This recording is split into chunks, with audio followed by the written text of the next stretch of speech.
Good morning, everyone. I'm glad you're here. Thank you very much for joining me. Today is Tuesday, September 24th, 2024.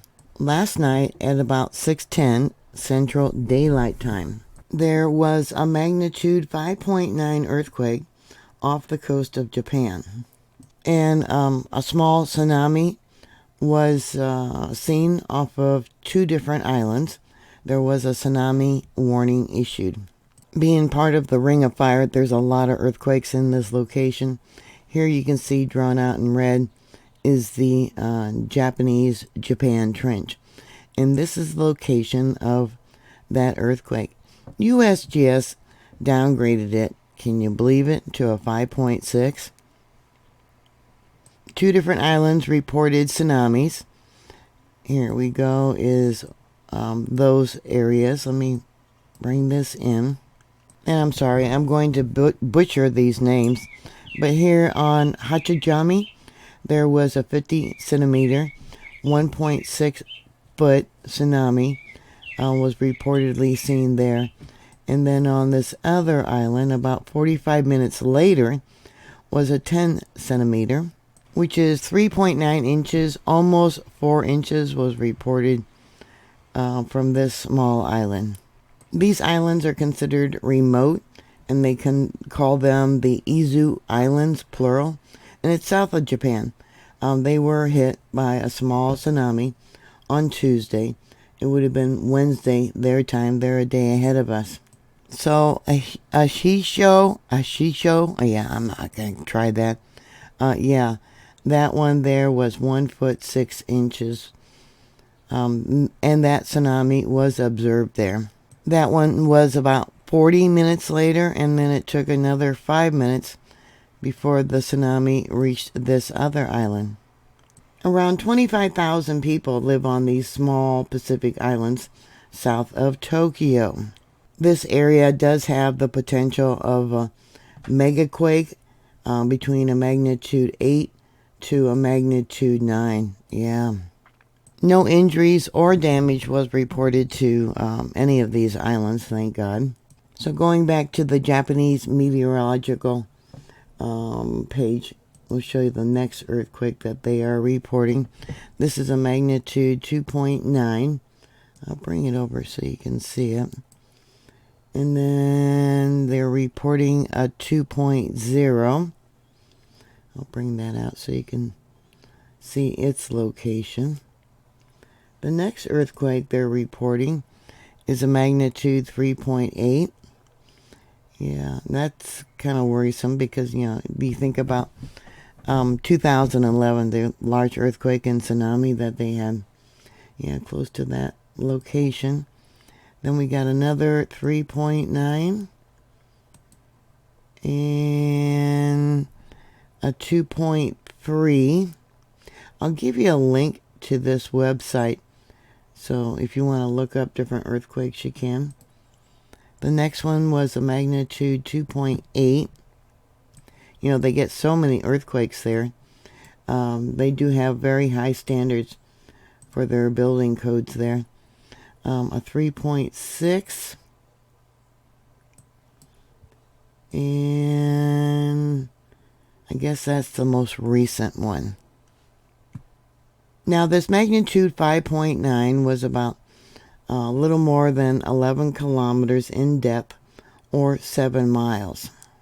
What we have going on is the subduction of the Pacific Plate, around 300 to 700 kilometers, or 100 to 430 miles below the Earth's crust. And then it comes back up, and that's how we have the formation of these different islands.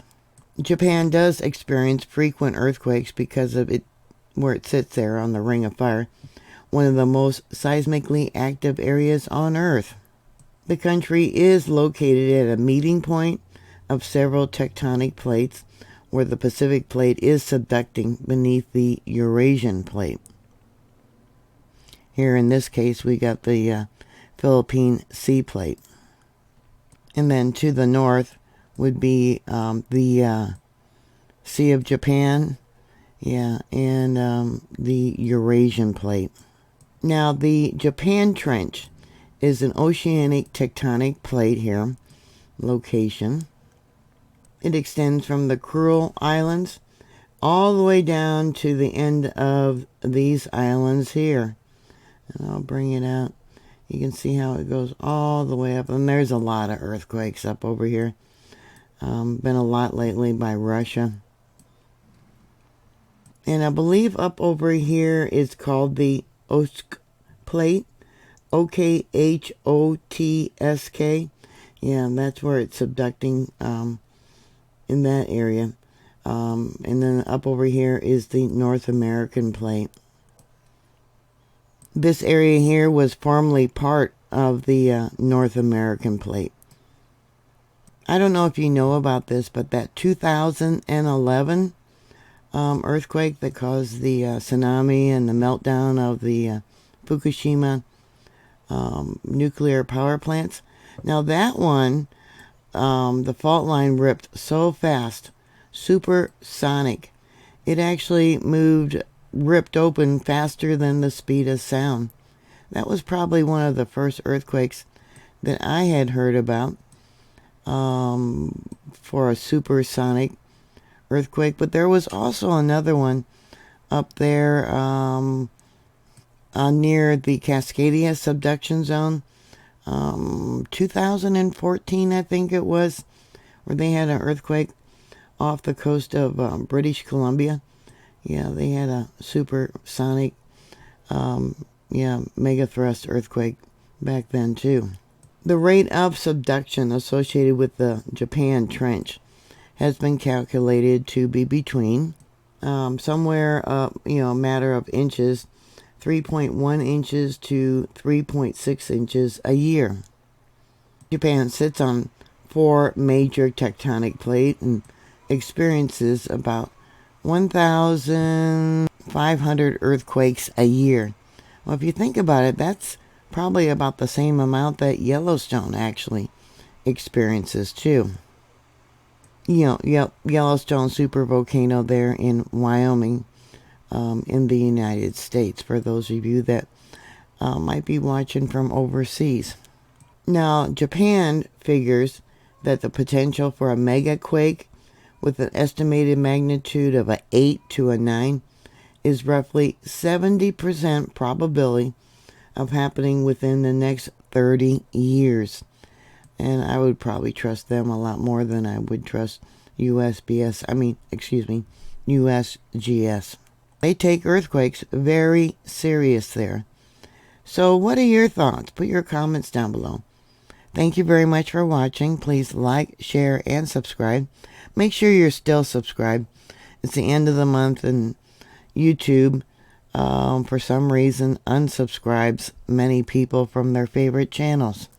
And as always, be prepared for any type of disaster. You just don't know what will hit.